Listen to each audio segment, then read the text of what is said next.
बिस्मिल्लाहिर्रहमानिर्रहीम। अस्सलाम वालेकुम। आज मैं गोलगप्पों के साथ पिया जाने वाला इमली का खट्टा पानी बनाने जा रही हूँ, जो आमतौर पर पाकिस्तान में हर जगह गोलगप्पों के साथ मिलता है। तो आइए सबसे पहले इसके इंग्रेडिएंट्स नोट कर लीजिए। पानी 4 कप, इमली का पेस्ट 1 कप। इमली का पेस्ट बनाने के लिए आप इमली को रात को पानी में भिगो लें और सुबह इमली को हाथों से मसल कर उसका गूदा निकाल कर छान लें। इमली का पेस्ट तैयार हो जाएगा। उसके बाद ताजा नींबू का जूस 1/2 कप, काला नमक 1 टीस्पून, सूंठ यानी ड्राई अदरक 1 टीस्पून, जीरा भुना हुआ और कुटा हुआ 1 टीस्पून, सुर्ख मिर्च पाउडर 1 टीस्पून, इसे आप कम या ज्यादा कर सकते हैं, नमक हस्बे जायका। पाकिस्तान में जो बाजार में इमली का खट्टा पानी मिलता है वो टोटल टार्टरिक एसिड से बना होता है।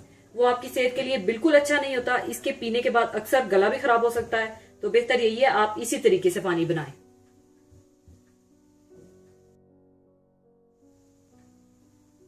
सबसे पहले आप देचकी में पानी डाल लें।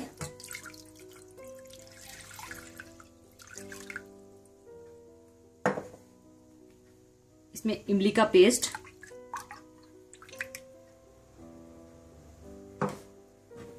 लेमन जूस,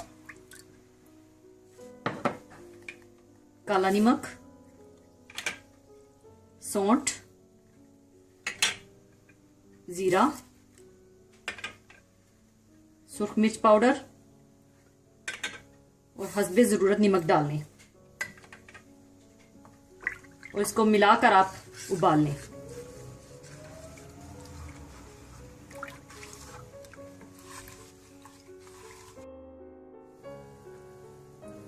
इसको बॉईल आ चुका है। आप इसको ठंडा होने के लिए रख दें। आपने इसको बिल्कुल ठंडा करना है।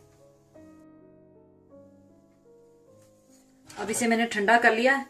अब इसे मैं सर्विंग के लिए दूसरे बर्तन में शिफ्ट कर दूंगी।